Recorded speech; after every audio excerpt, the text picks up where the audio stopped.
By the way, he is the closest person to him after his parents. He is his brother. The mother-in-law emphasized the word brother, and you keep pressing on it. You can't treat a man like that, you can't give him an ultimatum. His brother, by the way, has a psychological trauma. He's in a depression, you could say, and here you are with your whims. My whims? I was speechless. A brother is the closest person after parents. And who am I? Mom, who am I to him, what do you think?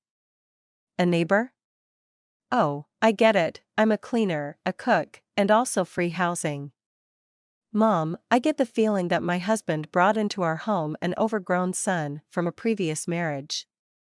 No other way. Who, by the way, eats for two. I can't keep up with cooking. And washing the dishes after that.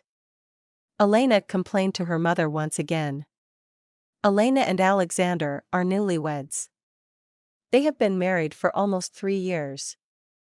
They live in Elena's apartment, which she inherited from her late grandmother.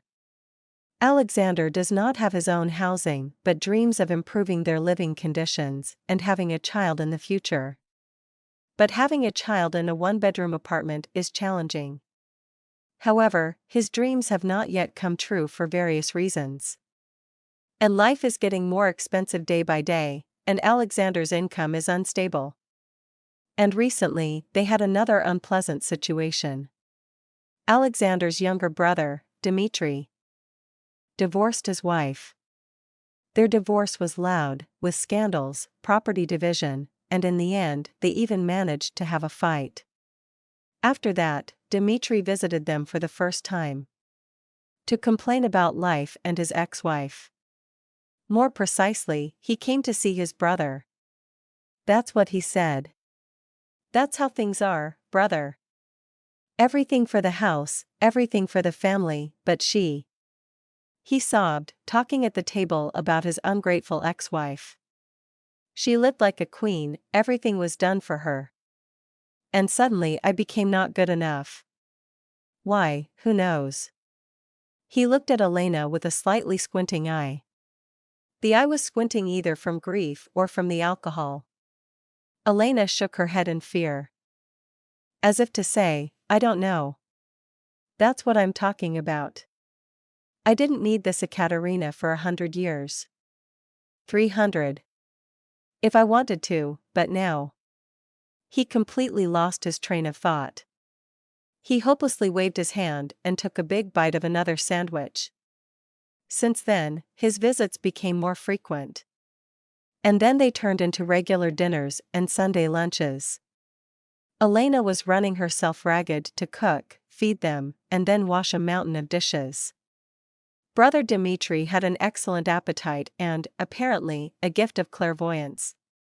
How else can you explain his appearance exactly at the moment they sat down at the table? At first, Elena was embarrassed and confused, trying to figure out the situation. On one hand, the person is in trouble, divorced. He needs help. On the other hand, the divorce was already 6 months ago. The person had long been in a good mood and ate a lot, depleting their food supplies for months ahead. Elena tried timidly to convey her concerns to her husband, to which he carelessly waved his hand. Come on, Elena, he's my brother. Are we really going to begrudge my brother a bowl of soup? Of course not, right? He winked at her and went to greet his brother. At this point, Elena was completely at a loss. But recently, an event occurred that blew away her confusion like the first November snow.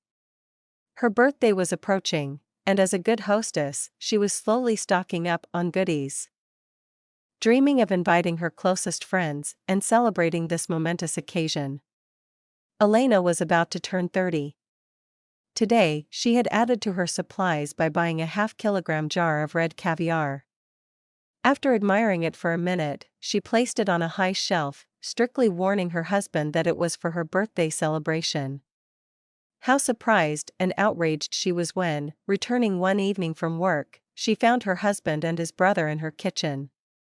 In the middle of the table stood a bottle, next to it a saucer with sliced lemon, bread, butter, and the coveted jar of caviar. Her caviar! Elena burst out. She screamed so loudly that the lazy pigeons probably flew off the roof in fright. Greatly surprised by this event, while Dmitri backed away from her towards the front door like a crab, she told the brothers everything. What she thought of them and where she would like to send them. The brothers left, and an hour later, Elena cooled down and was frightened by what she had done. It was 11:30 at night, and her husband was not home. What if something happened? In fear, she began to call her mother-in-law.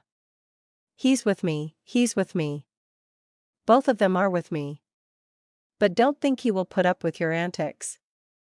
He's a man, not a doormat. And you went after the most precious thing, his brother. You pointed the door to Dmitri, and of course, he left, but not alone. Today they are with me, and tomorrow, who knows where they will go when you have another outburst. So be careful, girl, you're risking a lot. Oh, you're risking a lot, the mother-in-law finished her speech meaningfully. Elena hung up and sighed sorrowfully. Then she thought hard. The current state of affairs did not suit her at all. It turns out that by marrying Alexander, she also inherited his brother and had to carry this burden through her life. Wasn't this too much for her? So thought Elena, spreading the remaining caviar on bread. And as she finished her tea, she made a decision. Having made it, she immediately calmed down, cleared the table, and went to bed. And as she was falling asleep, she found herself enjoying the silence in the room instead of the evening snoring of her husband and brother behind the wall. Dmitri often stayed late. In the morning, getting ready for work, Elena heard the sound of a key in the lock. Her husband had returned. Alexander walked into the kitchen with a displeased, hurt look, showing with his whole demeanor how wrong she was and how much he was suffering. But after walking around the apartment for about 5 minutes, he became wary. No one was offering him tea. No one was rushing to make him porridge. No one was kissing him on the cheek. Elena had an inscrutable face, but she looked very content with life. She was even humming, spreading a sandwich for herself. Not for him. And she wasn't apologizing as usual. Strange. Well, I'm off to work. I suppose Dmitri is planning to come over again this evening, to suffer with a bottle of something, she suddenly asked her husband sternly. Elena, I told you, he's in trouble, divorce and all. He'll calm down, get a job, and stop coming over. He's my brother, her husband began to justify himself, realizing for the first time in his life that he was doing so. Yeah, he's in trouble, I already understood, heard it. So, I'm leaving. Leave the keys with our neighbor, Grandma Ludmila. You don't need to come home tonight. Go to your mom's and help Dmitri heal his psychological trauma. Together, it might be easier. I'm done, tired. And I don't have time, my birthday is coming up. I'll give you a divorce without any problems whenever you say. Bye.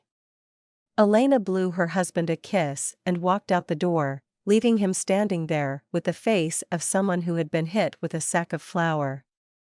Needless to say, that evening her husband Alexander was waiting for Elena at home. Waiting eagerly.